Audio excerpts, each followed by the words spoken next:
The ICE agents that have been deployed into Minneapolis, they're mothers and fathers, they're football coaches, they're people, and they signed up to do a job. And you might not agree with their job, but you can't just treat them like they're some kind of foreign invaders. And they're even when you have Governor Walz refer to these ICE agents as Gestapos or Nazis, it takes a toll. Welcome back, viewers, watchers, listeners. I'm your host, Tyler Owen. Has some technical difficulties, but man, we've got a packed house today. Hopefully have a really good show. Conference registration sponsorship has opened up for us. Soon to have released will be our conference registration for you that are going to attend. It's going to be there in Dallas. Going to be a good time. You guys are more than welcome. Brian Baxter with Force Science, Vaughn Kliem also with Force Science. Vaughn flew down today from where, Virginia?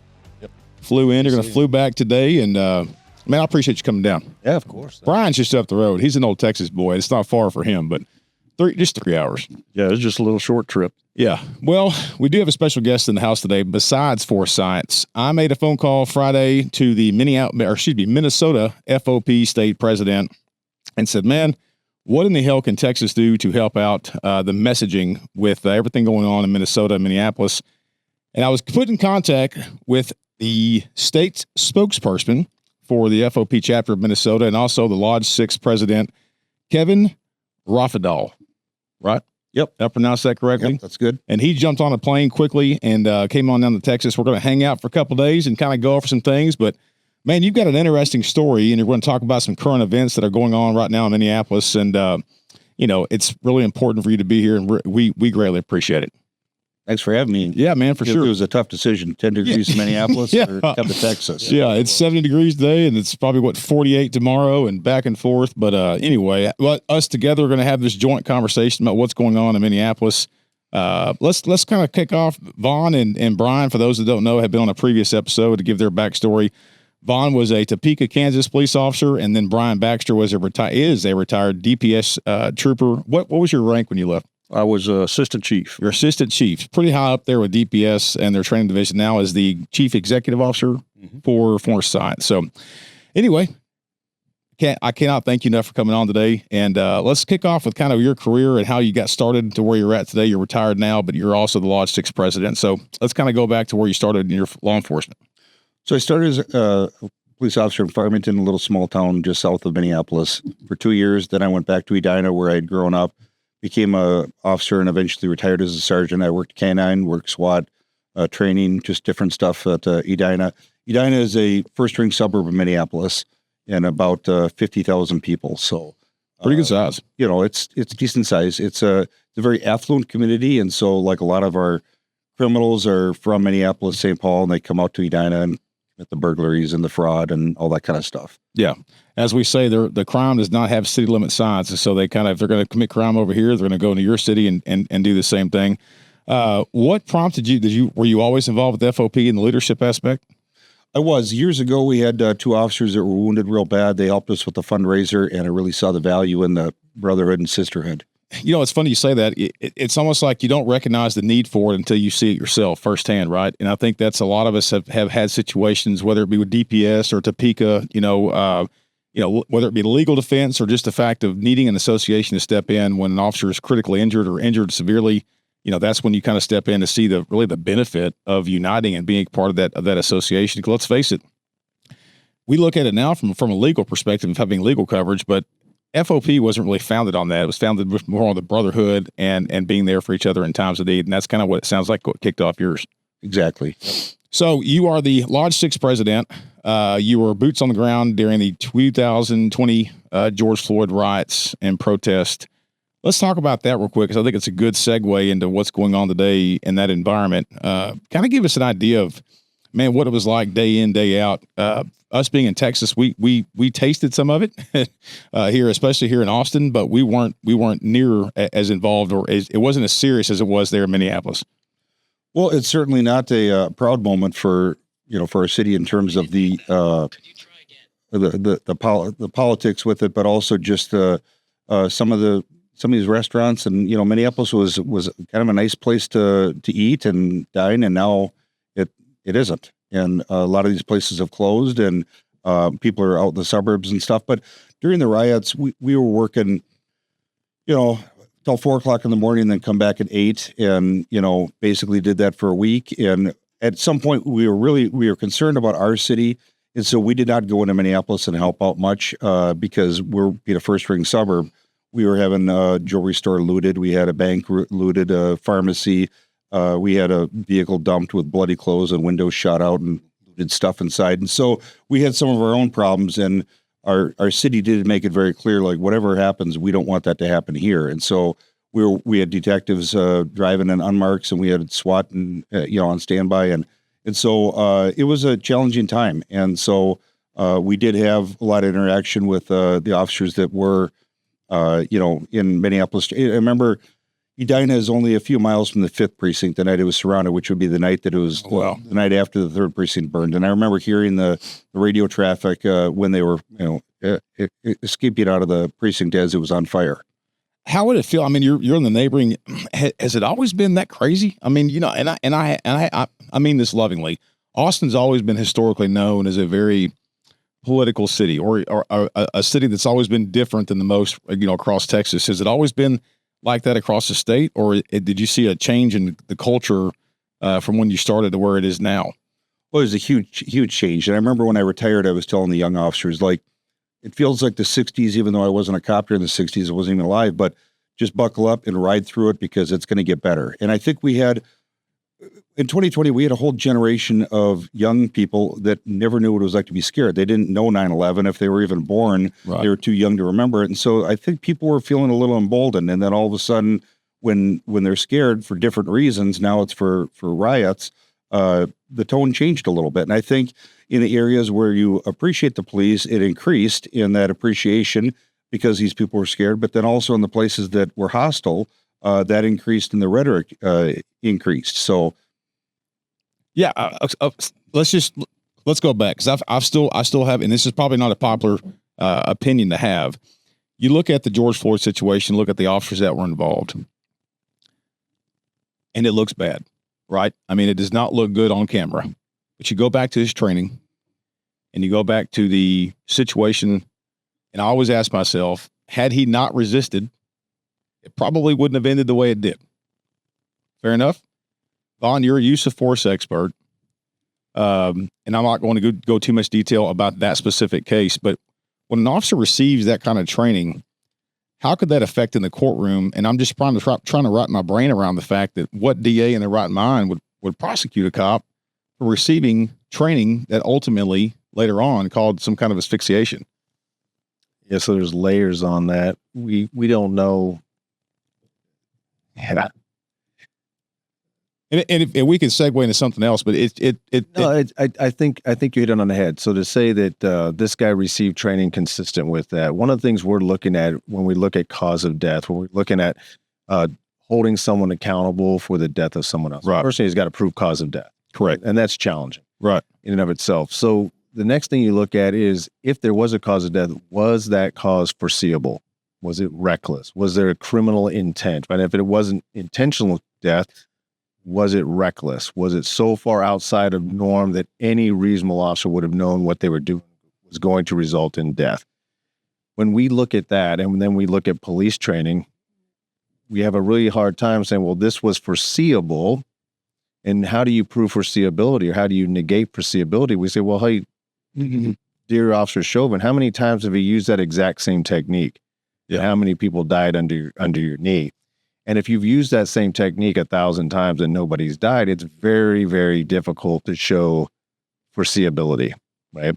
And so when you look at a specific case, you go, okay, if this is not foreseeable, if this is the maximal restraint technique, I think is what they called it, if this is something we actually train officers to do, what was different about this case that somebody ended up dying? Yeah. And you can't really answer that without understanding cause of death, right? Improving cause of death. Right. In that case, there were so many complications that added to that question, right? What was the role of COVID? What was the role of a compromised health system, right? Yeah. For all the variations, whether it was respiratory or otherwise. But to go back to his training, I mean, but to go back to his training, he wasn't, and in all the camera angles, we can't see how much pressure is being applied to that neck. And that's the most irritating thing is that it was the perfect storm at the perfect opportunity. It was on the heels of COVID or right in the middle of it, was it not? And everybody kind of wanted to get out. Lord knows we didn't want it to, explode that way, but it was frustrating because at that point in time, on the law enforcement union side, on the labor organization side, we got hit in the mouth because we didn't control the narrative. We weren't coming out and some were, but we hadn't set that tone of kind of where we were or where we should be. And so you look at where he was squatting down over George Floyd, and then there's the camera angles, and it told a not exact factual story.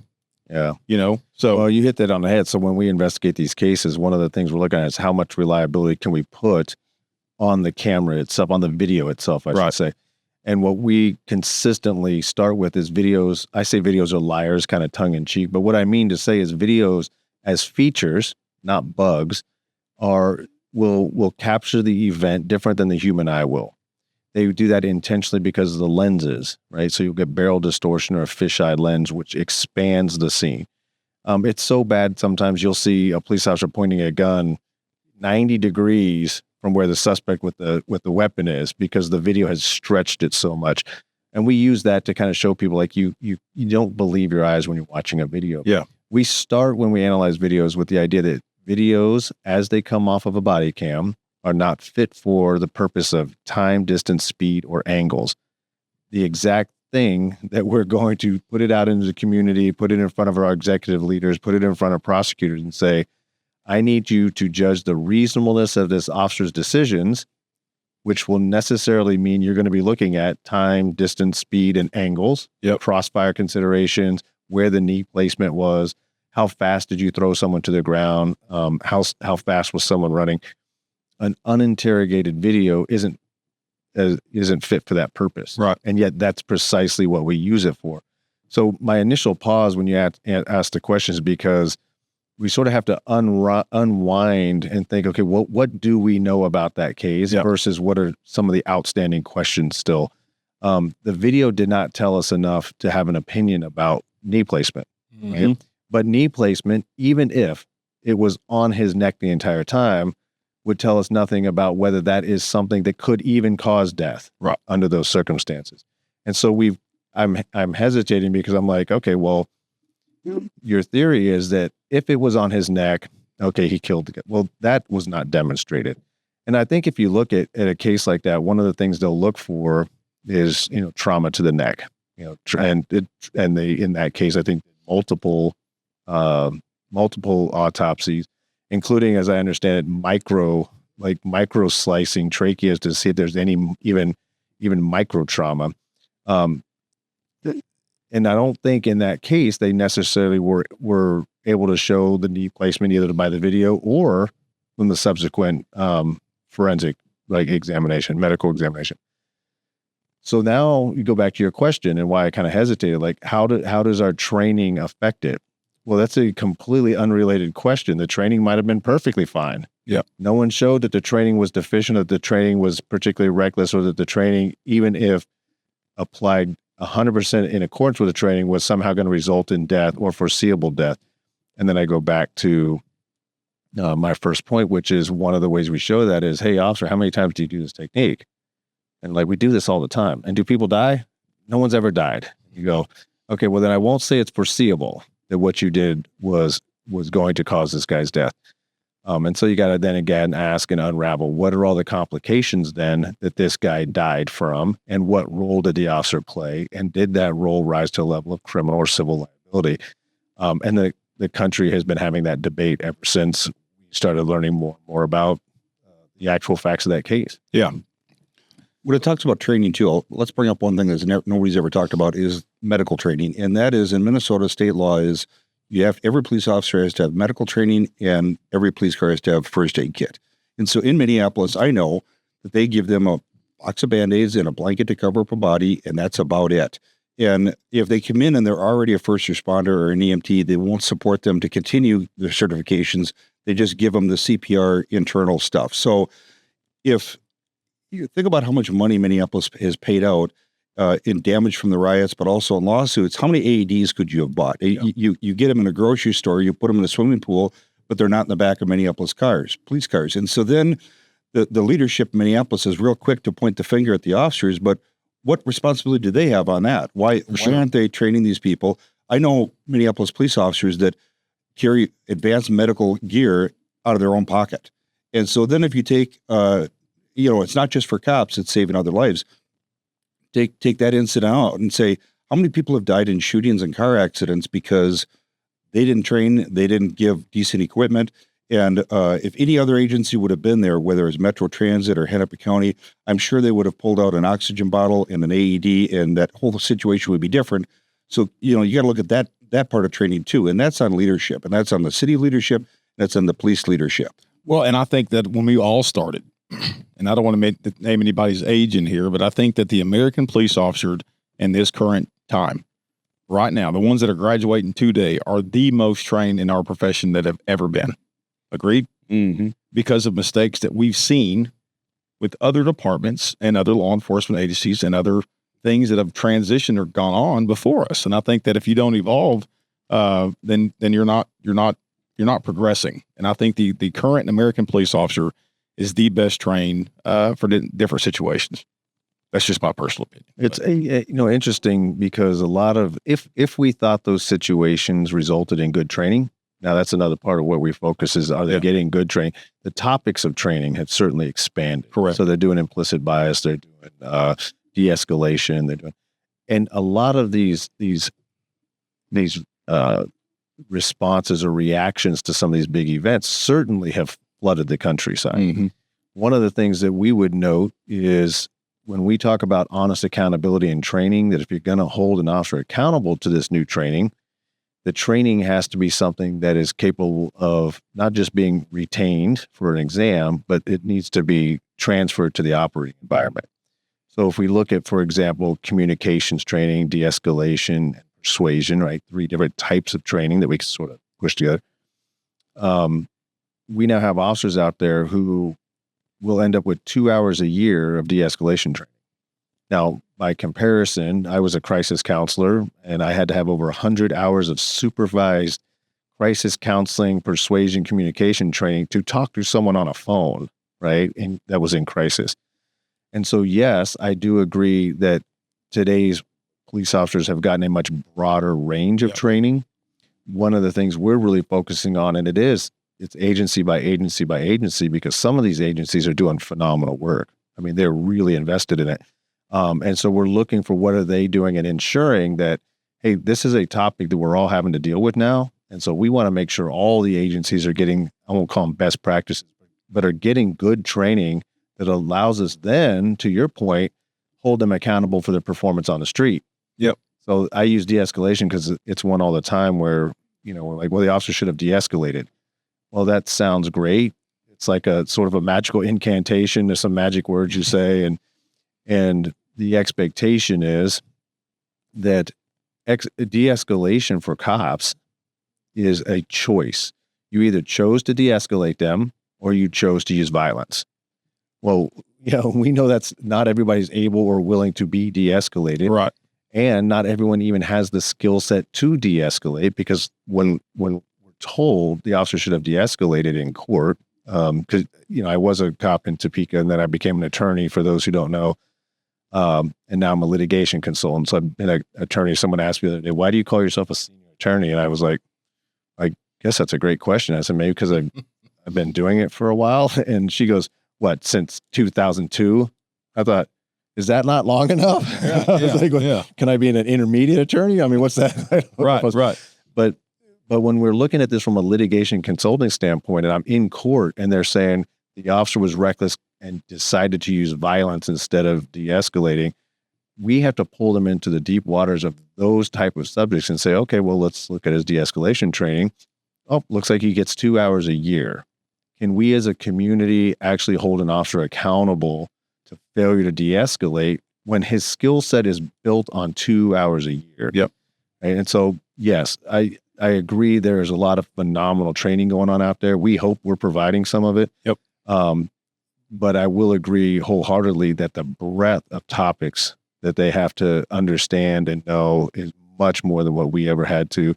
The integration of law, policy, physical skills training, communication training, medical training now is all having to be integrated at a much higher level, or should be, in ways that we didn't necessarily have to concern ourselves with, but we do now. Right.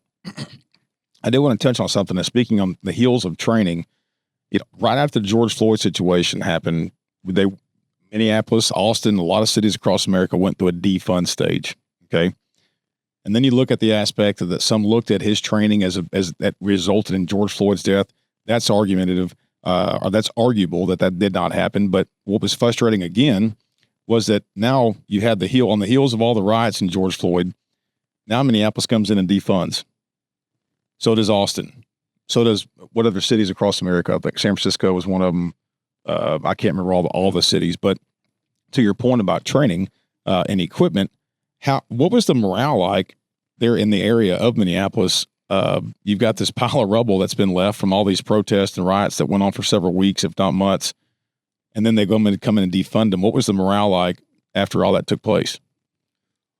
Well, the morale was challenging. It really was. Just before all that went down, the city was starting to attack what they call warrior training. And, for those of us that, earlier in our career, it's how to survive when you've been shot, how to not just lay down and die, how to fight through that. And even in some of our medical training, they started to incorporate scenarios into that. So you practice putting a tourniquet on. Well, the city of Minneapolis said no more warrior training. And so they started to cut that out. Well, then the union started to fund it. And the union said, all right, we're going to keep sending you to this officer survival training to teach you how to stay alive and how to, and so that was already starting to degrade the morale anyway. And so Minneapolis and St. Paul, it's kind of the tale of two cities, where St. Paul, they're kind of loved by their community. It's 2-3 generations of police officers. Minneapolis, this goes back for decades. No matter what they do, the media just doesn't cut them any slack. And likewise with their city council, with the activists. And so it's such a difference between the two. And so then you come back to the morale, and a lot of officers, if they were 20 years on the job and they've got a bum knee, they think, well, you know what, this place doesn't like me anymore. Maybe I won't keep climbing in and out of the squad car with a bad knee, or and so you saw some disabilities going out. You saw some PTSD stuff. The state came in and kind of changed the rules too. So they said, all right, you go out on this disability, you'll have health insurance until Medicare kicks in. And then all of a sudden they come back to the people who have already retired, and they pull the rug out and they say, we're going to give everybody I think it was a 1% raise, all the retirees, but we're taking away the medical coverage. And so these are people, and then now they're having to go back and prove every few years. They have to sit down with another exam, see if there's, whether it's on the PTSD stuff, whether it's still an issue and whether they want to keep paying this. And it was like they changed the rules on it. And so you have a lot of stuff going on there. The challenge to the qualified immunity, it was all started in Minnesota, and it was kind of ground zero for the defund the police. Part of the defund the police wasn't taking money away from the cops. It was so that they could go fund their NGOs and all these violence interrupters and all these other private groups, and they needed money from somewhere. And so that's where it came from, or where it was going to come from, was the defund the police. At the time, the chief actually took a position against that. And then later, after he retired, the mayor still reprimanded him for there's a policy that says he can't, do anything the mayor doesn't agree with, or something to the effect of like, he's not supposed to take a position on political stuff. So even after he's gone. Really? That was why he got termed. And then you look at the current. Well, he already retired, and then they disciplined him with, I think, a day off or a letter reprimand, some kind of discipline after he was already gone. And that's that we're not done, screwing with people, even when they're long gone. And that kind of even with the PTSD disabilities. That's interesting, because the current police chief, I couldn't tell he was political or not, because I've seen him on CNN about every other day, just voicing something, and it's very political. Very, yep. So this is all in 2020.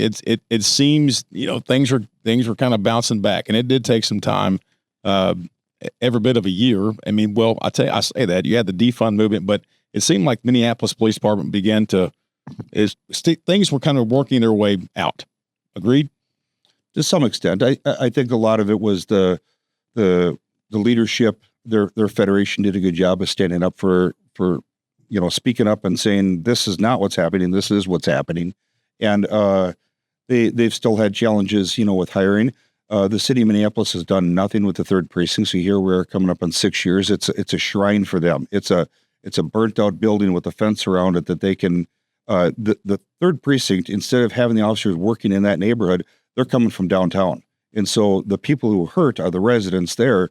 So if you get done with roll call and you need an emergency call comes up, they're coming from a building that they're stuffed into downtown, and they moved them around a couple times. There's really no real plan moving forward to rebuild that precinct. So you have the whole southeast part of Minneapolis that does not have a precinct. And when they're patrolling it, and they used to have shifts of 30 people, they're down to like 8 people sometimes. And sometimes they're coming in a precinct, and I saw the other day, I think 3 people showed up to work. And it's because they're working them nonstop, but also there's no precinct there. That's wild. That's wild. Before we kind of segue into what current events are right now, how involved were there any? And I know we can't talk about the cases specifically, but were y'all asked to kind of weigh in on any of the Minneapolis use of force situations back in 2020 or earlier than that? Not that would really contribute to the conversation at all. I got you. From a hands-on in the weeds perspective. Got you. Okay. Yeah. So we're talking about the Minneapolis situation that's kind of improved a little bit, and then current events happen, and then we have this the immigration situation going on. Can you kind of give us a leading up to what the events took place with Ms. Good of the situation in Minneapolis, and why you feel like they were focused on that area? Well, where do we start? Yeah. It's Minneapolis is it's a very diverse area, and they've some of the stuff so ICE came in, and when I started on the job, and for years we worked with ICE, and back when it was called INS, now it's ICE. We've always worked with them, and it's been done kind of quietly, not very publicly. And a few years ago, you started to see city councils starting in Minneapolis, but also some of the suburbs where they're coming out with positions saying, we do not cooperate with ICE. We don't enforce immigration law. We don't ask immigration status. And my first thought is, well, we used to. Right. So what changed? Don't make it sound like we have never done that before. Right. If we arrested somebody in the middle of the night for domestic violence, and we'd bring him into jail, and we suspected that he's an illegal alien, we'd call the 1-800 number, the toll-free number for law enforcement, call ICE, give all the data. They'd punch this stuff in. We'd hand the phone to the person, and even in whatever language, they still found a way to interview him over the phone. And then if they felt that they wanted to detain that person, they would say, okay, we're going to fax a detainer to you into the Hennepin County Jail. And then when we'd send that person down the domestic violence and they were on a detainer, the jail honored it. It was a different sheriff than it is now. A lot of this, I think, a lot of these problems wouldn't happen if he was still a sheriff. But basically, we did cooperate with ICE, and Minneapolis did at one time. And so now all of a sudden there's this shift. And so politically, then you come out with the Governor Walz and Mayor Frey saying, referring to ICE as Gestapos. And now you get the political rhetoric, and that they're monsters. They're kidnapping people off the street. This is a federal occupation in our state.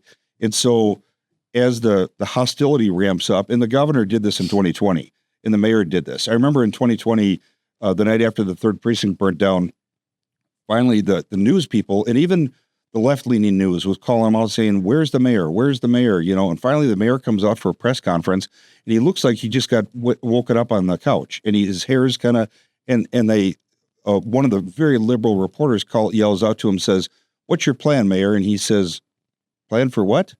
And as the city's on fire, and literally it's the same rhetoric we saw in 2020 of let's say we're not going to incite violence. We're going to call for peace. But let me take a couple of cheap shots, and whether it's the governor or the mayor, they're still doing it, and they've toned it down a little bit since Tom Homan arrived. But and there's a little bit of cooperation starting, but that's what started it all. So, for those that don't know, what happens typically is that ICE they will identify a target, a high value target, or a target, so on some of these lists that are, repeat offenders, drug dealers, homicide suspects in other countries. They show up to serve these warrants. And here in Texas, and Brian, please jump in at any point in time. Here in Texas, they would typically call the local jurisdiction and or state police, And what we would do, and Vaughn, to your point, you mentioned this earlier, it's so important for SWAT teams to have perimeters, and it's for the safety of everybody, not just the law enforcement on scene, but to make sure everything is calm and collective, especially within the inner perimeter of that scene. And so what will typically happen is when those arrest warrants or situations are going on, local jurisdictions will assist whatever federal agency it is. It could be FBI, it could be ICE, it could be the U.S. Marshals. And so that didn't happen. And those phone calls, we were hearing rumblings that those phone calls were occurring, and they were being told, no, we're not going to assist because of the perception, and it became very political. And so then the situation, and I'll let you kind of pick up on the blow up and the major incident that took place with Miss Good. Well, I think when you talk about the rhetoric and the temperature, it's hard to call and cooperate with somebody that just called you a Nazi, Gestapo. Right. And so when you set the tone there, then, and for years, the officers in, whether it's in Minneapolis or a suburb or the troopers, we've worked well with the other federal officers. And so then when you get this leadership problem where they're creating where you're not allowed to work. And so we had something, I think it was right on January 9th, where there was an ICE raid. It was, they started to get to the ICE agents started to get surrounded. They called for help. Minneapolis, they were trying to get through to Minneapolis. Then they finally called the sheriff's office. The sheriff's office responded. There was, I think, one Minneapolis officer on scene. And then the assistant chief got on the radio and said, no Minneapolis officers are allowed to go. And if you're there, you're to leave right now. And so luckily the sheriff's office is big enough where they were able to contain this area until things calmed down, but until they could get out of there. But again, it comes back to that perimeter and that cooperation. And so then you lead up into, when you look at the last couple of weeks, these incidents, I don't look at like every little angle and, that's kind of your specialty. I look at like, what was the overall picture? What was going on here? And when the mayor is and the governor is saying, all right, we are creating a website. We want you to everybody start recording these people and get in their faces and don't back down. And those are words from from Governor Walz. Get in there because we need to document this, because when this is done, we may want to look at criminal charges. So they're telling people to go do this, and they're encouraging, which is kind of, and I'm not going to put myself in their shoes, but when one politician's telling them go get in their face and other politicians aren't, what do you believe? And obviously, common sense says don't go and interrupt. But I look at what's the temperature of the whole situation. Yeah. So let's kind of go back on that morning. ICE came in. They were doing a warrant service, I believe, and then shit kind of went haywire. Back to your point about identifying where they were at, which is a city. Repeat that again. A city funded program that citizens are asked to identify ICE on like a mapping system. So it started out first with the governor saying, just take video, everybody. And now it's turned into, as of this morning, the city of Minneapolis, the park board has a website for you can report ICE sightings, and they start to dox it out, and they're putting pins on there where it's at. So Minneapolis passed an ordinance that I don't think is even constitutional. It says ICE cannot stage in city parks. And so if they are, we want your video. And every time they pull in there, the people are up in their faces. And so now there's actually taxpayer funded city website as of this morning, Minneapolis Park Board, where you can dox the agents. And for a little while, it was the Star Tribune, the big media in Minneapolis that is far left. It was doxing where the officers were working. Now the city's doing it. So it kind of leads up to our point is that there was a warrant service that was taking place. I can't speak on whether or not Minneapolis was contacted or not, but there was a situation that took place in the Goose shooting. She was told multiple times to stop. She looks like she had contact with an officer, spoke with him. She continued past him. And then I had a conversation the other day from a 25-year Texas officer that told me this. He had no right to stand in front of the vehicle. This is a cop telling me this. He had no right to stand in front of that vehicle and engage with the driver. And that, to your point about the videos, every angle that I've seen on the videos, he didn't place himself there. She was attempting to leave after the officer was continuing to tell her to stop. And we at Tmpa have said this from the beginning, is that let's wait for the facts to come out. There was multiple opinions that were already made the day that shooting came out. Vaughn, can you kind of give us some insight on some of the angle of the use of force situations there? Yeah, so we can start with there is actually a good news story to if you go up a little bit higher. This that has gotten confused. Why do cops not stand in front of cars? You know, we were talking about this earlier. Where did that come from that a cop can't stand in front of a car? Well, if you look at the total number of shootings throughout a year, a portion of them is going to be police officers shooting at drivers of vehicles where that vehicle has placed them in threat of serious bodily injury or death, right?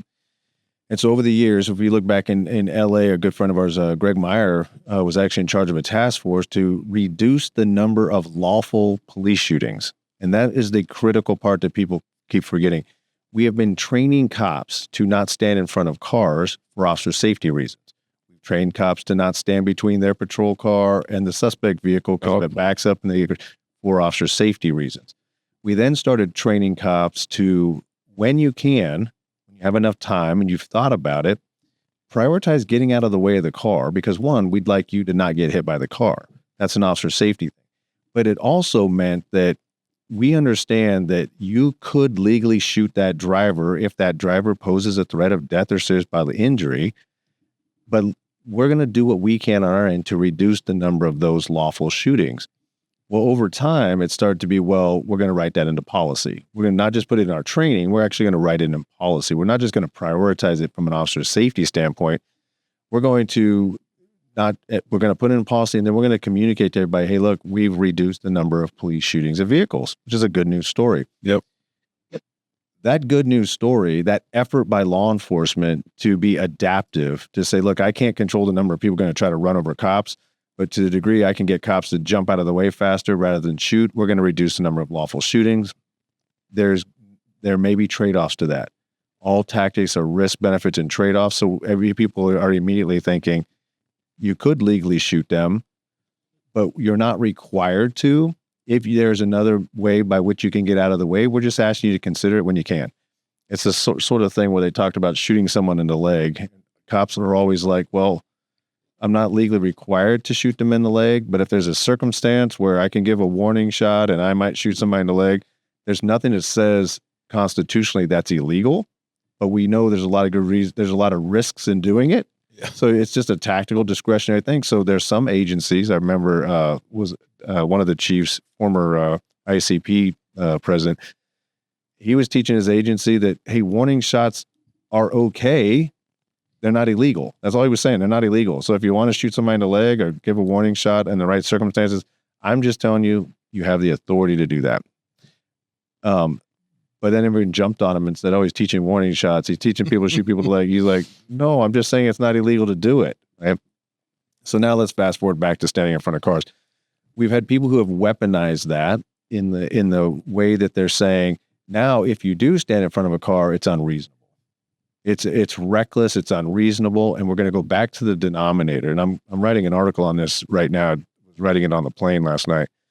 One of the things that I noticed as I was trying to think about this, more deliberately was, well, wait a minute, they're saying it's unreasonable from an officer safety standpoint to put yourself in a position that you foreseeably know is dangerous. Well, okay, cops have to put themselves in dangerous situations all the time.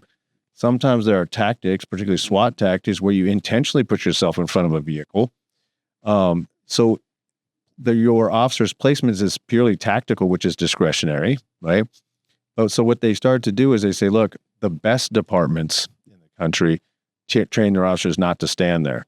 There are certain associations across the country who have model policies that really discourage officers standing in front of vehicles. And so they point to those things and say, these are best practices.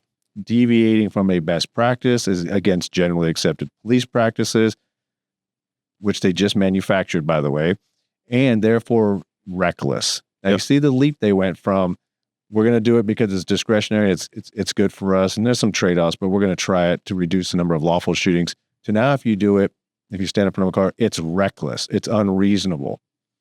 So I thought about that for a second. I thought, you keep calling it unreasonable, and from a constitutional standpoint, we use the word reasonable in a very specific way, right? The reasonableness is that balance between the intrusion on the individual as balanced against the the government interest being served, right? That is what we call a term of art. That is a legal term that has very specific meaning. What these people who are now trying to indict police officers and hold them accountable when they stand in front of a car, they're trying to say, if you had not engaged in that reckless conduct, you would not have been in a position where she could have run you over, and therefore you created the jeopardy. And so your audience is probably familiar with the idea of officer-created jeopardy. It's a purely academic theory, has not been recognized in courts, and yet it keeps being advanced and talked about as though it's a real thing. Right. So what they've now done is they've conflated reasonableness from a tactical standpoint, like who would stand in front of a car where you reasonably suspect the guy's going to run into you. Also a very different question, because how many times do cops stand in front of cars and people don't try to run into them? Yep. Or stand behind cars or beside cars? So when you talk about the denominator, thousands of times do we stand in front of cars and people do not try to run us over. We can't therefore say when a cop stands in front of a car, it was foreseeable, so much so that it was reckless and it provoked the driver to drive into it. The people who are trying to confuse the issues and weaponize this issue against police officers to hold them accountable, which we refer to as dishonest or corrupt accountability, because we want to hold officers accountable, but we want it to be honest accountability. The people that are doing that, they know what they're doing. It's intentional. It's an intentional weaponization of it. It's for political gain. And we have to confront that in court now on almost every single case that they're now criminally indicting officers against. Because as you mentioned earlier, one of the things from the police reform movement was this effort to eliminate qualified immunity. Well, you might be able to mess with qualified immunity at the state level, but that's a federal concept. It's a concept it's a federal concept. So, and it's a civil concept.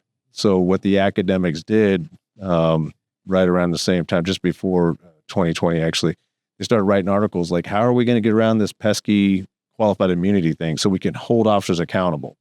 Understanding their idea of accountability was, if an officer shoots somebody, they need to go to prison. Right. If they don't go to prison, we're not holding them accountable. Yeah. Right.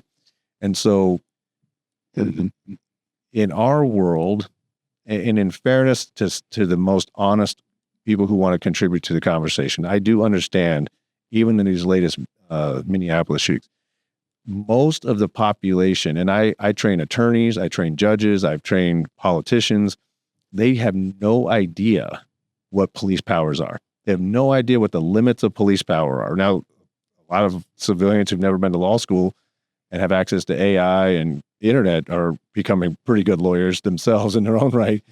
But when people watch a police shooting and they're like, well, the cop shouldn't have done that, he shouldn't have done that, or for example, how many people have we convinced now in Minneapolis or any place else that if you don't want to get out of the car, if an officer tells you to get out of the car and you just utter the magic words, I want to talk to your supervisor, you're free. One just happens to show up. Well, you don't have to get out of the car then. You're free to stay there and wait as long as you want. Or what they don't realize is that in America, the Supreme Court has already said that police must maintain unquestioned command at the scene of investigations, and that both officers and community are safer when police don't let people come and go freely from the central point of their investigations. Now, why is that critical? And what we're seeing in some of the across the country right now is, when we were growing up as cops, and we'll go back to the 90s, 2000s, but certainly we would do the perimeter for a SWAT team, or if we weren't on this team at the time. And if somebody came in and started whistling or hooting like an owl to give away the tactical movements of a SWAT team as they were trying to approach a residence, they got arrested, right? That's interference, that's obstruction, right? And there was no question about that. And then they were later found guilty of those charges. Yeah. Compare that with what people believe they are authorized to do now as civilians. Mm-hmm. And so we now have massive populations of people who do not realize that technically, when an officer tells you to do something, so long as it's related to a legitimate law enforcement purpose, you have to comply immediately. Yep. Or they now have probable cause to arrest you in many jurisdictions. I say many jurisdictions because I learned a long time ago as a legal advisor that there's some jurisdictions it's not an arrestable offense to disobey a police order unless you do it with violence. in my city, in my state at the time, not only was it an arrestable offense, but we had 3 different offenses we could arrest you for disobeying a lawful police order. And so right now, there's a lot of pushback against the police, and a lot of this stuff we're seeing on the internet and a lot of this analysis that it's just out of pure ignorance. They just don't know. Right. But then you get people standing behind a podium and saying, and reinforcing that ignorance, right? Intentionally or otherwise. But then you have a whole body of people out there who are weaponizing that intentionally. They're taking advantage of that naivety, and they're trying to use that in court with jurors, leading them to believe that if one I heard recently that's maddening, a professor got up on the stand and said, well, this officer's conduct was predictably counterproductive. Now, what is the legal standard for predictably counterproductive, and who gets to decide that? Where's the citation for that? And so but here's why, we used to just roll our eyes. I mean, prior to the tsunami of police reform, which, by the way, I apologize, I think it came out of the DC area, George Washington University, when the academics were having these discussions, it wasn't getting anywhere. You can go back and look at all of their theories and all their academic efforts to reform police. After thank Minnesota and the George Floyd event, they got all the backing they needed, and there was a tsunami of support for police reform. And so they took these academic playbooks and they just put them into state statutes. They put them into policies. Ellison, I mean, his guiding principles on use of force, if you read it, it was just every single police reform proposal ever made was just kind of dumped in that thing. And then you guys, not you personally, but your folks from your state would call us and they're like, okay, well, here's our new guidance. Can you guys help us interpret this and understand how do we operationalize this? And we look at it through this lens of honest accountability, which I mentioned earlier, which requires 2 things. First, the guidance has to be clear enough that an officer can predict the lawfulness of their own behavior, right? So when we talk about policy, it has to be clear enough that we know whether what we're doing is right or not. And then the second thing is the expectation on officers' performance can't be beyond human performance capabilities. Right. When I'm reading these guidelines that were given out to, unfortunately, your state, I'm like, this is beyond human performance capabilities. Humans can't do this. And by the way, many of these terms have never been defined. I don't know any officer who's going to know what that means. And so the answer was, yeah, you're kind of stuck with it. You're kind of a test case at this point. This stuff we say has not the contours of reasonableness as we know it, because people are like, well, reasonableness is a vague term. I go, yeah, but the contours of reasonableness have sort of crystallized through years of case law, right? We can all kind of get an idea of, in certain circumstances, what's reasonable, what's not. But if I tell you must use the minimum force necessary and only as a last resort and only when proportional and only when it's consistent with community, in advancement of community trust, you're like, yeah, I no idea what that means. How can you in a split second be able to balance all of those vague concepts? But that was the point. The entire point was to sort of get it to be so difficult to actually make a decision that you sort of incentivize police to stop making decisions. We in Texas, we had a unique opportunity to look at a lot of that proposed legislation that was going up to become a law or not. And one of the things I remember reviewing, I was on a legislative review committee at DPS, was part of a big omnibus bill that had all of the components that Von's mentioning. Somebody looked at all of the proposed reform ideas and just put them in a big list and said, make this a law. One of the things, there was a lot of things in that bill, but one of the things was officers have to stop using force immediately when the threat horizon changes, when the behavior stops or when the person stops posing a threat. They have to stop immediately. And that's a good example of what Von mentioned about honest accountability. I have no doubt that the person who wrote that legislation had the greatest intentions. Right. We all want one human being to stop physically coercing another human being as soon as they can. But it didn't say as soon as you physically can. It said immediately. And we know from human performance science, a person can't stop doing anything immediately. Everything we do takes time. It takes time to perceive something. to orient to that thing, to make it make sense, to come up with a decision and then perform based on that decision. All of those things take time, and it also takes time to stop doing something that we've decided to do. So that was a good example of legislation that was beyond the limits of human performance capability. And it also, one of the examples I give is of that crystallization that Vaughn mentioned. The expectation when we approach an intersection and the light is red is that we stop. That's been operationalized. It's been trained in your driver safety program. It's been part of the driver license exam, and it's been part of what we've been doing for decades. And we know as drivers, if the light's red, our expectation is to stop. So the expectation is clear and unambiguous. In addition to that, it's not beyond the limits of human performance, because if you're approaching a green light, it doesn't go from green to red. Every light you're going to encounter is going to go from green to amber to red to give your human performance limitations time to perceive that change and behave accordingly. So that's a key point of what we're trying to normalize, is the concept of honest accountability. We're not just holding people accountable for some ambiguous definition of accountability. There has to be meaning behind it, and we have to be able to humanly comply. Well, and to the point about the whole Gooch shooting is that when you look at the different angles and you're seeing boots on the ground or hearing boots on the ground, what they're talking about from a use of force standpoint, I'm trying to be very delicate on how I ask this. From a use of force standpoint, from a labor union standpoint, cannot see where he was unjustified in using deadly force. He was being struck. He was trying to step out of the way as the mirror is coming. And we talked about, the delay and the use of force. It just seemed, and I'm sitting there thinking, and it goes back to the George Floyd. It's almost like they wanted, Miss Gooch showed up that day as an agitator. She was trying to serve her mission, and she did not want to be told no. She continued to be resistant and not obeying commands. She continued to agitate ICE by showing up to different scenes. And at the end of all this, had she done what she was told to do and ordered to do, then she would still be alive today. I can't justify the officer's actions or statements that were made after the fact.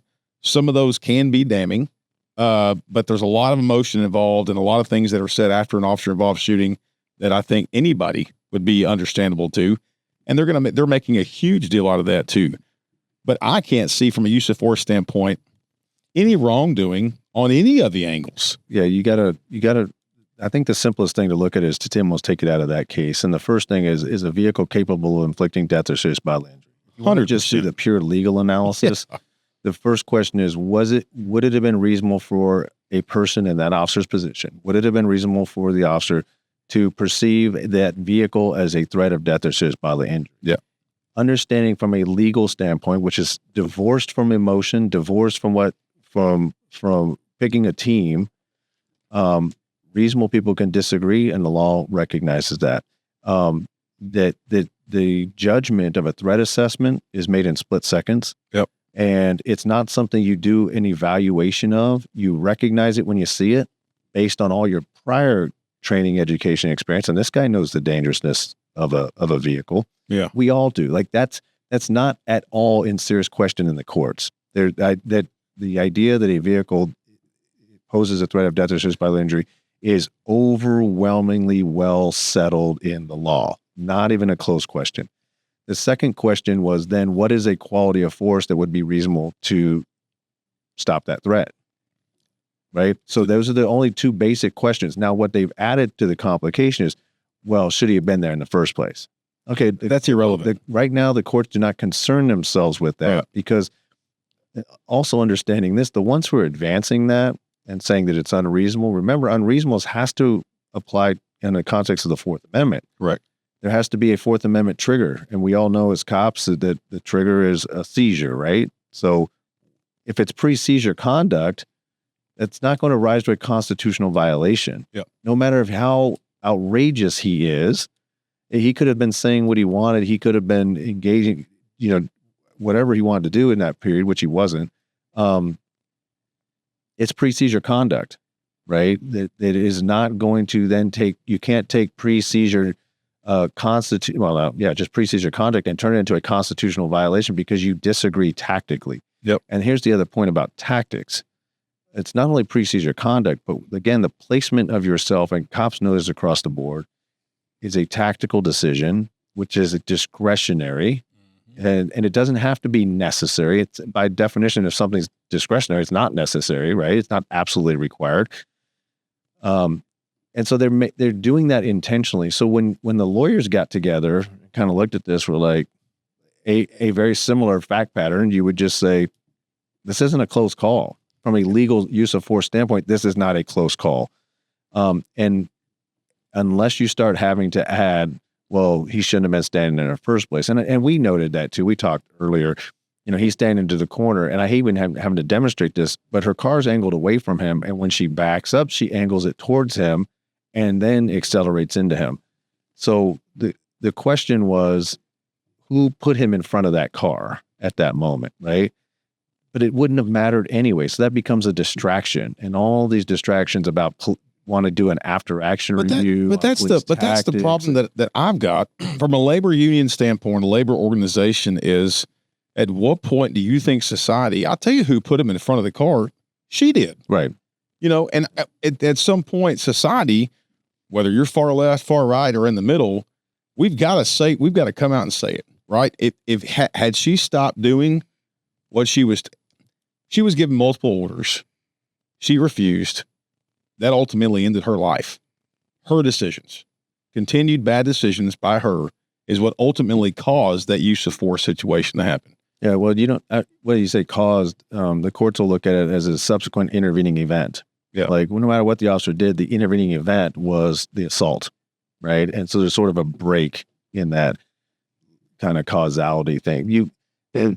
So much of this is a distraction. It's such an academic argument that when we find ourselves engaged with it, we're actually lending it credibility. Yep. We're pretending that officer-created jeopardy is a thing, and we're ignoring suspect-created jeopardy, because officer-created jeopardy as a theory has gotten so ridiculous that now the experts are arguing, if you stand in front of a car, you've caused them to accelerate into you. If you leave cover, you've caused them to shoot at you. And I see you laughing, I'm going to tell you why I don't laugh anymore. But if you stand too close and they hit you in the face, well, you shouldn't have been standing so close.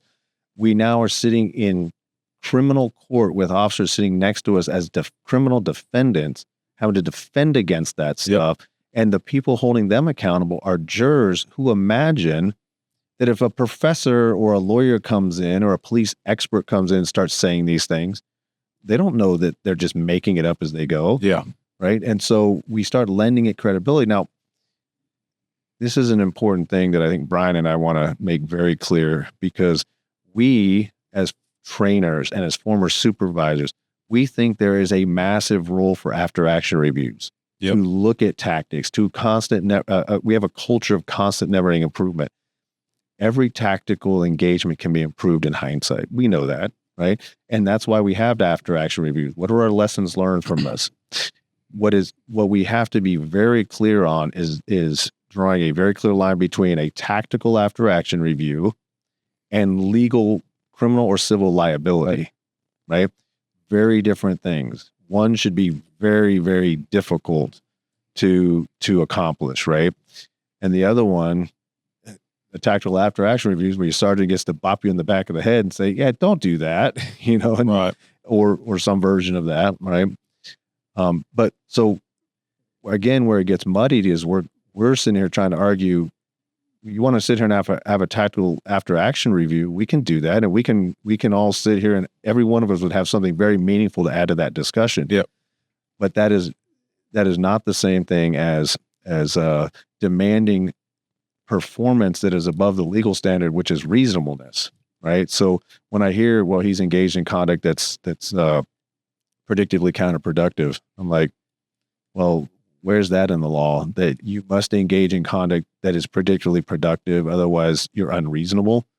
And it's this idea of reasonable people can disagree. You don't need consensus on reasonableness. I just need to know that there was a reasonable basis for what you did, right? And then the flip side is that no reasonable officer could have believed what you did was okay. Right. In order to hold an officer accountable, what the law says is you had to know what you did was unreasonable, and it had to be so clear that what the law says is it had to be beyond debate.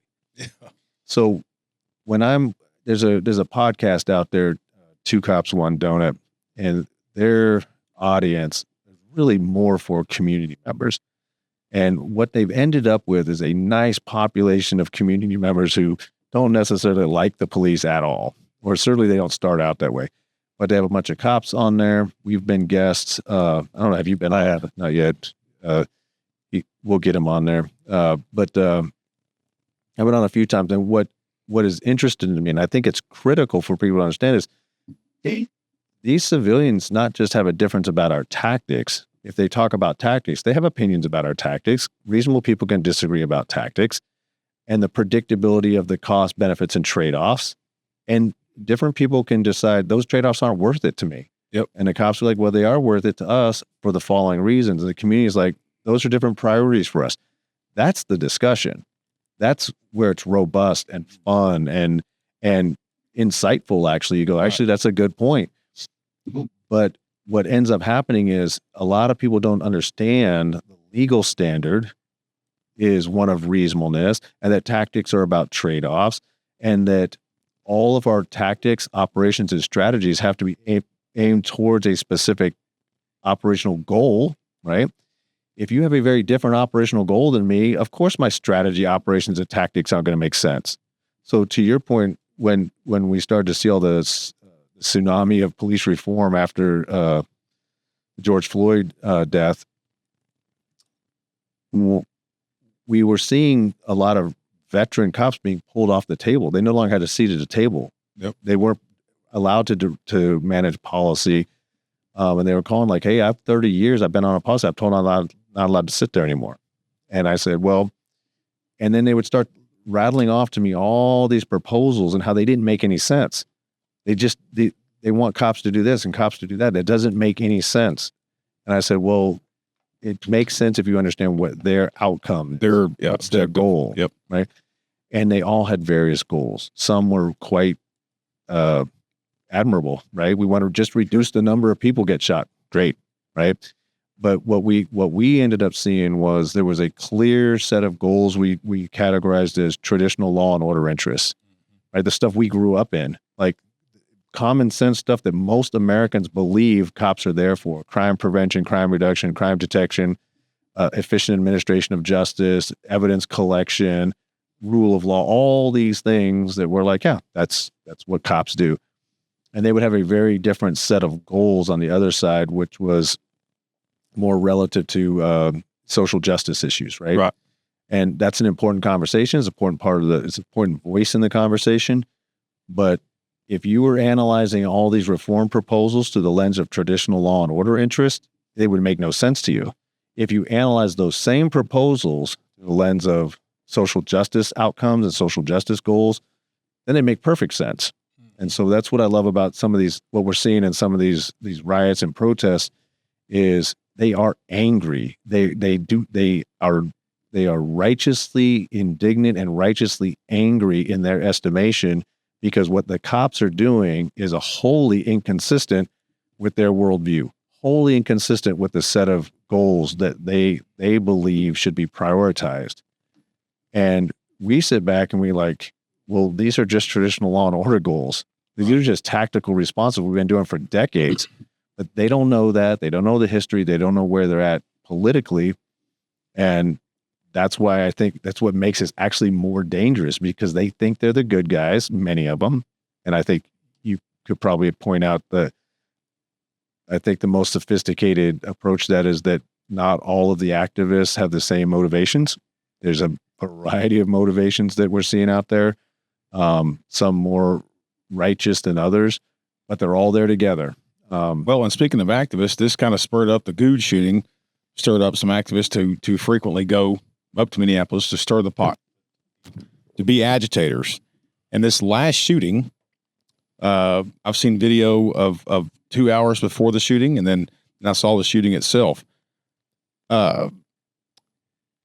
let's talk about that. Let's talk about this. Is it called sympathy fire? Is that the legal term for what is the legal term for what I'm referring to? And you know what? I would dance around the issue of whether or not there's a legal terminology for it. But some people, I think what you're looking for is sympathetic gunfire. Yep. And what we like to refer to it as is synchronous gunfire. Okay. Because in many cases, the concept behind sympathetic gunfire is something like, you're shooting, so I'm going to shoot. Yep. Your gun's going off, I'm going to get some too. My brain tells me there's a threat because I hear. Well, I would argue that would be synchronous gunfire. Okay. If we're basing our force response, in this case, firing a gun, on our own perceived threat, then we just happen to be shooting at the same time as someone else. We're not basing, that would be kind of a misattribution. If I hear your gunfire and I think that's incoming gunfire, I could misattribute what you're doing for an incoming threat and then make the decision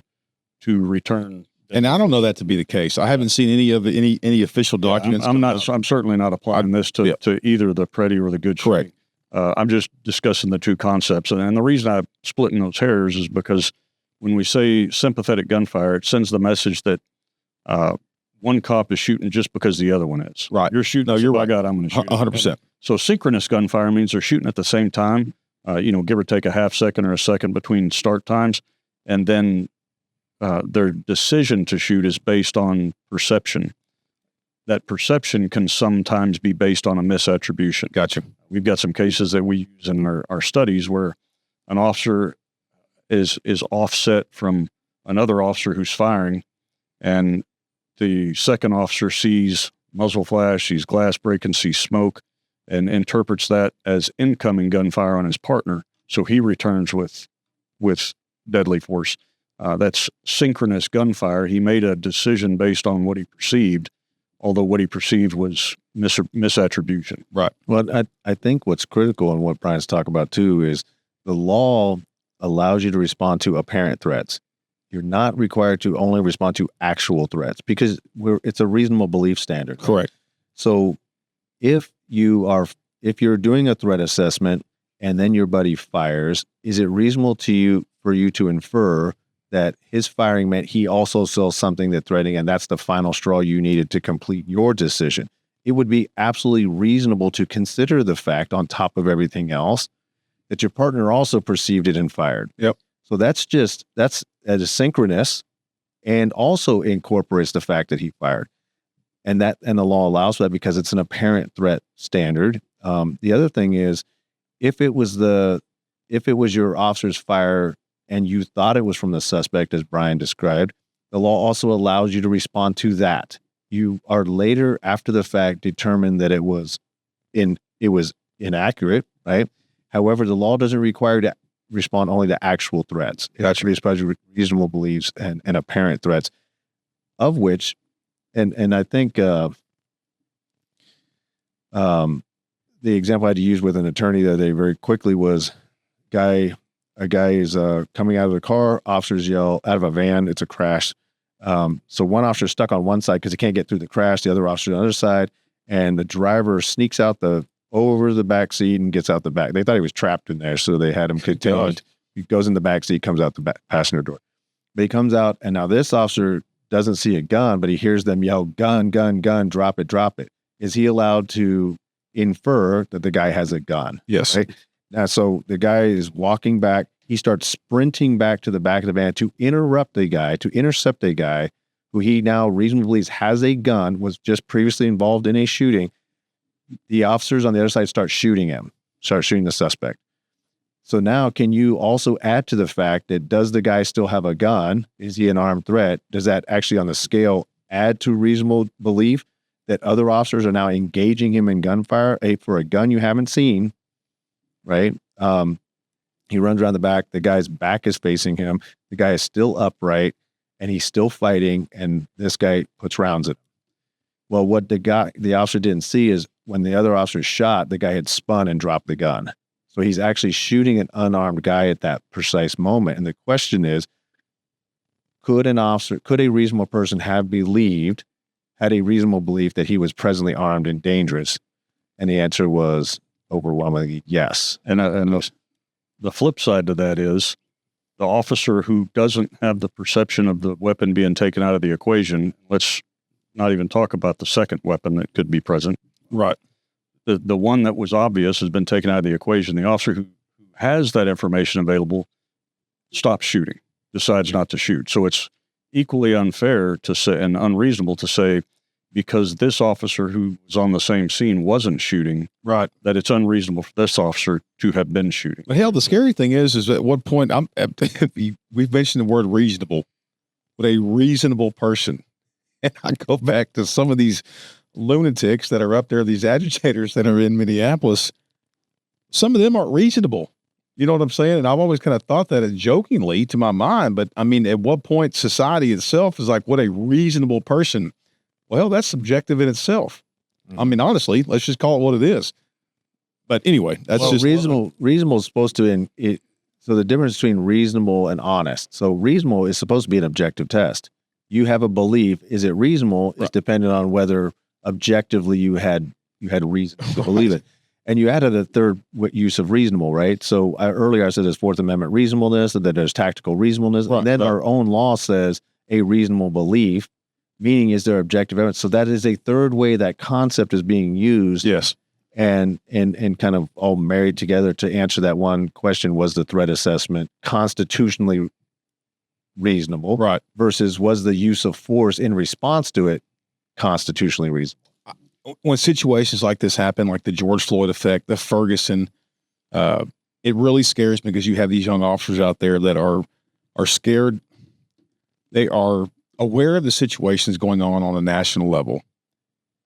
And the fear of having the legal battles of trying to defend themselves or a third person, it's scary. Let's face it. I mean, to a vet, it's scary. And I always get nervous around these times because I don't want any law enforcement officer to lose their life in the Ferguson effect. That we went through that in 2016 of, oh my God, I don't want the legal battles of having to use of force because my gun's out and having that. And I'm always nervous after events like this. Well, maybe some encouragement. I had this, we were on a board meeting call the other day. There were some younger officers on that board, and we were talking about this, and they're like, what are you talking about? They weren't even tracking Minnesota. They weren't even tracking the ICE story. Really? Because they're going out every day working. Well, yeah. And he's like, I'm just going to work. It's because we were asking, like, how do you think this narrative should be? And what are you guys facing? And they were like, I mean, yeah, we have an idea that something's going on, but we're going to work. We're still executing warrants. We're still kicking down doors. We're still going to domestics. We're still stopping cars.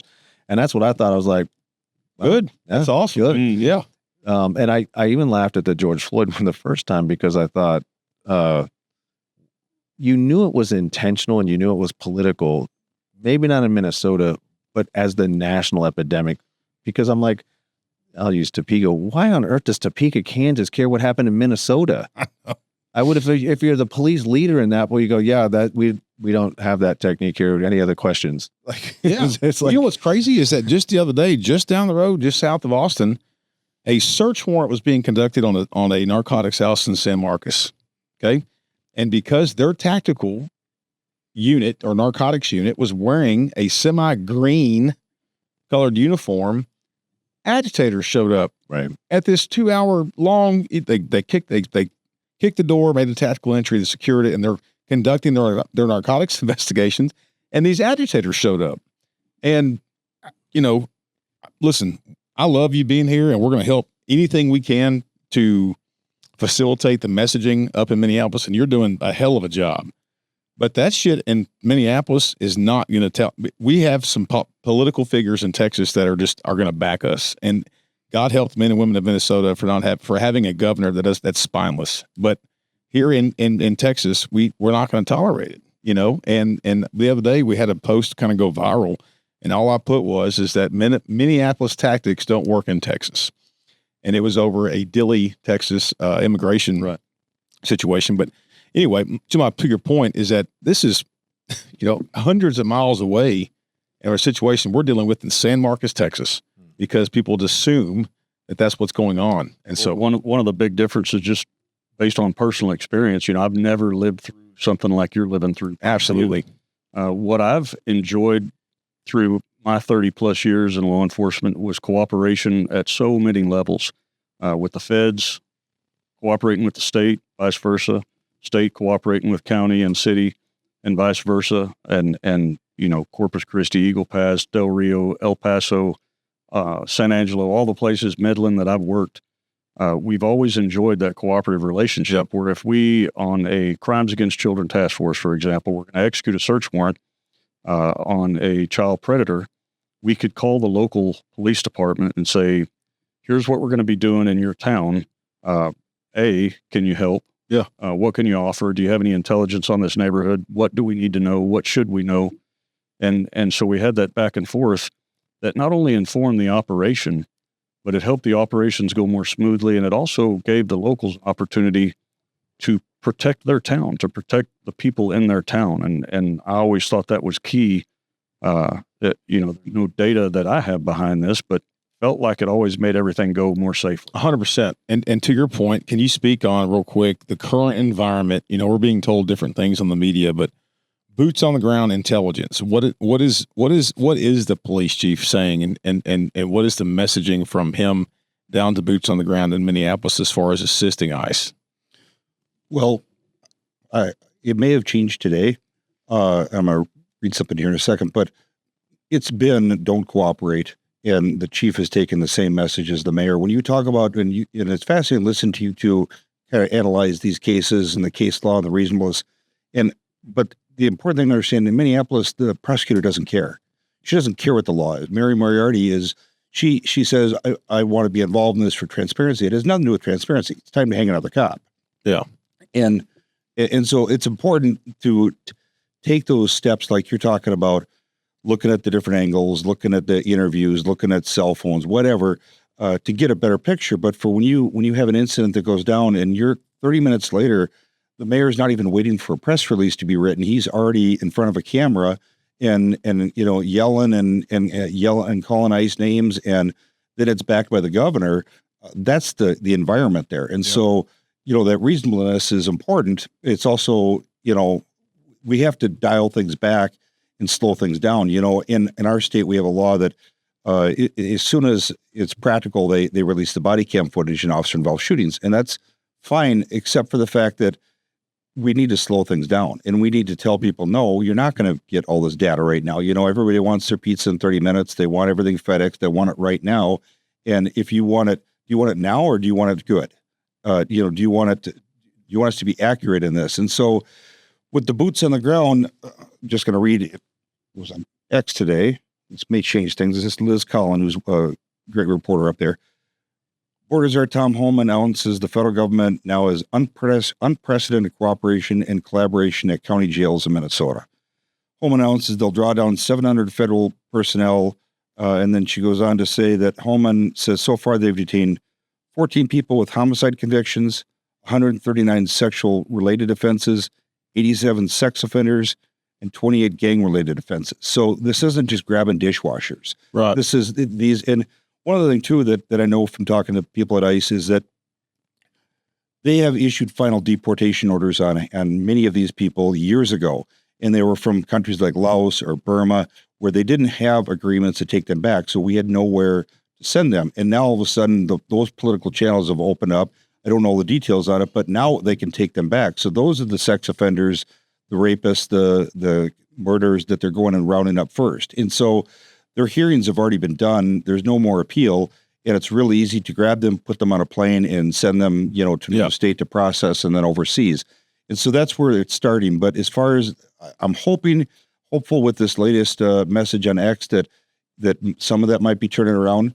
Going back to the county sheriffs, it was up to each county to decide. And then Keith Ellison, the attorney general, came out and said a few weeks ago, issued an opinion and said, I don't think the sheriff has the authority to decide that. It's got to be the county board. Well, there's no law that he just, that was basically what he wanted to have happen. And it depends where you are in the state. Some of the sheriffs are very cooperative and some aren't. And some of them are being pressured, you know, by outside influences. But that cooperation hopefully will be getting better now. Well, and to your point, I think we can all agree to this, is that the information that I've received, probably along with you guys, is that they are working off a target list. I'm not going to deny that. Some areas are working off a target list that they've received information on such and such or XYZ on these targets that they know for a fact are convicted murderers and rapists that have come over here from different countries.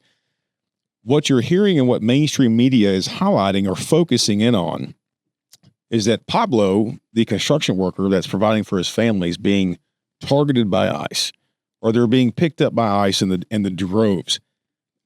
From my information of me talking to actual ICE agents, it's collateral damage. Is that they go to some of these communities that are very welcoming to illegal immigrants, and in their process of their investigation in the same home as Target A, that's when they're locating these other people. And I think it's important to highlight that because, number one, there is a process to get into this country legally. And we're not going to make this into an immigration podcast. That's for a separate day. But it's just collateral damage. And it's unfortunate that media outlets, which we all can, say that we trust media outlets, right? Because we learned a valuable lesson in 2016 and continue to see it today. But it's just unfortunate that the media outlets are focusing in on that small a margin, a percentage of the immigration situation, and inflaming what's going on in Minneapolis. Well, it's always, Holman does a great job of coming. He does a great job. And he's saying, well, hold on a second. First of all, anyone who's here illegally and is deportable is subject to deportation. Yeah. So if you think that because we're prioritizing the worst of the worst, right, which makes sense from a resource management standpoint, from an officer safety, and to sort of even try to garner community support, you thought that would be a good thing. He's also very clear, all those other ones too, they're fair game, and we're not going to run from them either. They were elected on that mandate is their position. But we keep finding ourselves, even as an industry, sort of backing and say, well, yeah, but as long as it's not the ones who aren't criminals. And they're like, no, we're going to get them too eventually. Yeah, like Holman stops me the other day and he's like, can you key back on the key word you just said?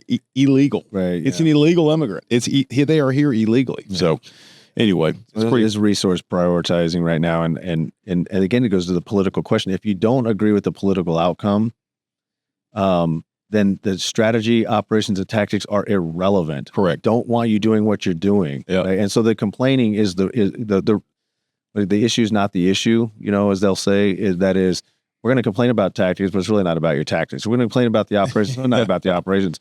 And we're going to complain about your strategy. It's not about the strategy. We don't like your end goal. And then what's terrifying to me is, why don't you like the end goal? What's your motivation for resisting the deportation of illegal immigrants? Right. And that's where I think it gets varied. And you just have a lot of people with very different motivations. But I found this interesting. I had to do a continuing legal education class the other day, and it was on immigration. So I thought was pretty tough. Because you're an intermediate law attorney? Because I'm an intermediate attorney. But I was like, they are so 100% detail oriented. They know every exception, every timeline. They know every piece of minutia on the rule of law, procedural justice. Do not fail to, as you say, cross your I's and dot your T's, because they will appeal it. They will make sure you never get that deportation done. Yeah. And I was like, you guys are just amazing attorneys who are taking that playbook, those rules, and using them to their greatest effect.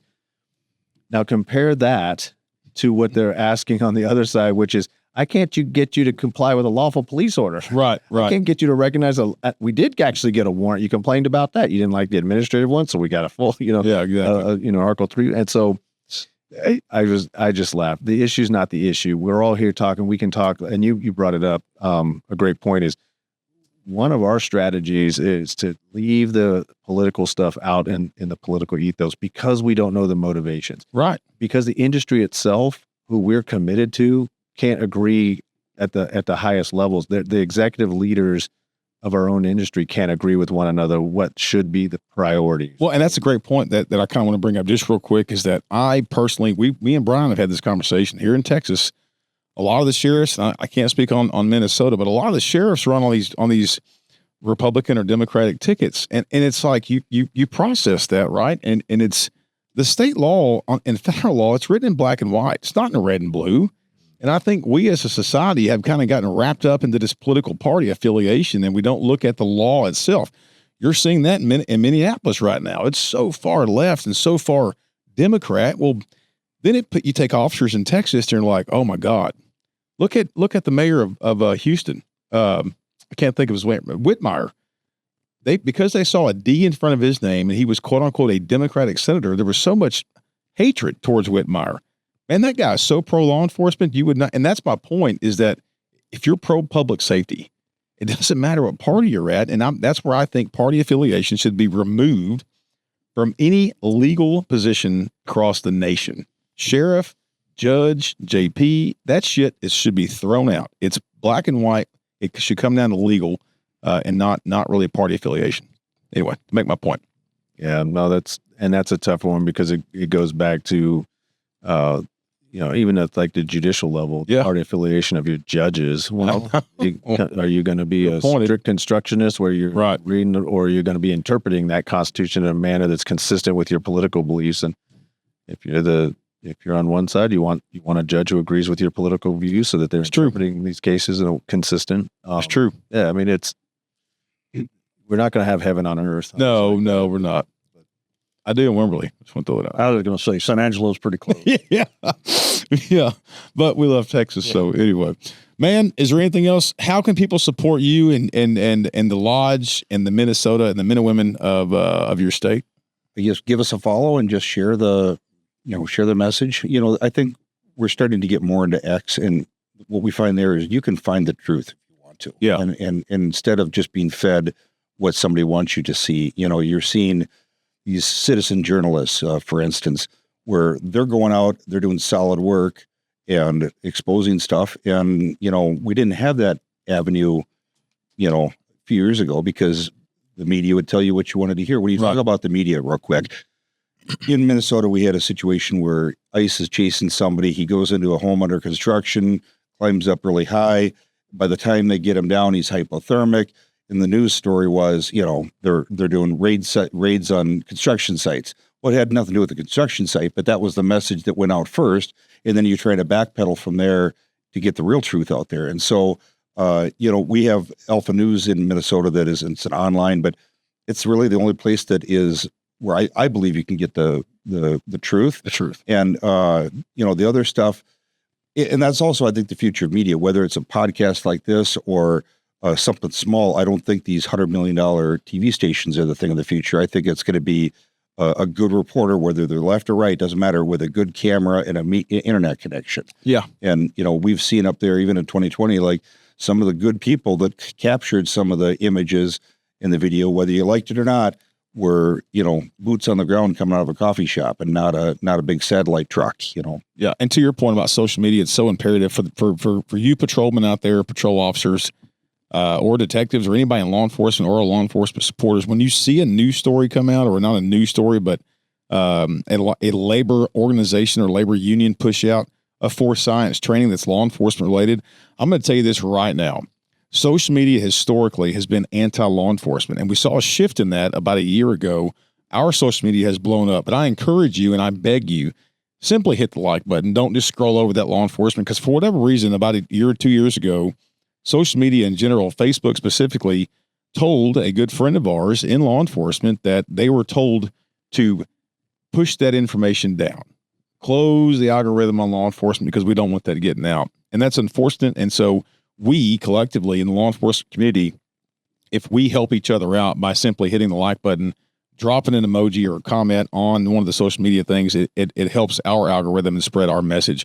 And to your point, when we can't push our own message, we're allowing somebody else to control it for us. And so we've got to do a better job of helping each other out across the nation of different law enforcement situations. So go on their page and follow them and help them out. We're going to work together here in the next couple of days while you're in town.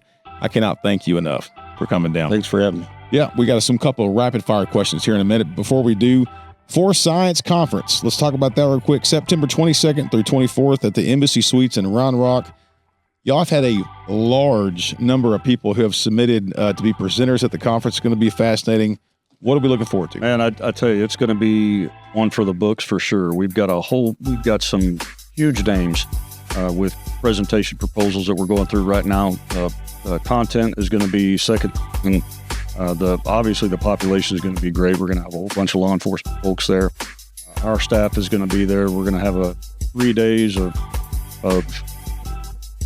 information that shapes what we do and informs what we do and shares stories and case studies and experiences and lessons learned.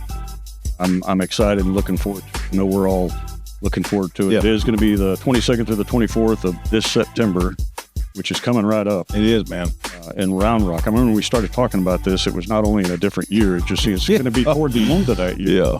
Now it's coming up quick, and we're excited about it. Well, be looking for that. Our Tmpa members that are signed up on our e-blast and our in-source magazine, we're going to be helping you guys push that information out, promoting you guys, our members, to go to the Force Science Conference here in Round Rock.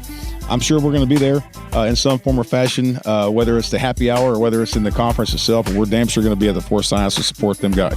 You know, those men and women of Force Science. You guys are good partners with us, and we greatly appreciate it. Rapid fire questions. Kevin, you ready? Go for it. What is your favorite cop movie or line from a cop movie? Probably Adam 12. That's good. That's good. What's your favorite cop car you ever drove? You know, I had a Chevy Tahoe when we were running Tahoes for a while. You know, that's a hard argument. The room and the balance of a Chevy Tahoe. I'm a big Crown Vic guy, but you know, that's okay. I can ask you that next time. You can do your research. Favorite drink of choice when you're hanging out, relaxing and not in the chaos of the current situation in Minneapolis? West Coast IPA. That was very quick. There was no thinking on that. Man, anything else you want to cover? No, thank you. This kind of support around the country, and you know, the men and women up there that are knee deep in this stuff, they need to hear from not just law enforcement, but the people that support them. You know, thank a cop. Just, you know, and it goes so far when you're you've seen it when you're working in uniform and you're at a gas station or whatever. Kids come up and want to say hello to you. It's just, you know, you don't need to buy them a cup of coffee. Just say thank you. Yep, for sure. Anything else? You guys good?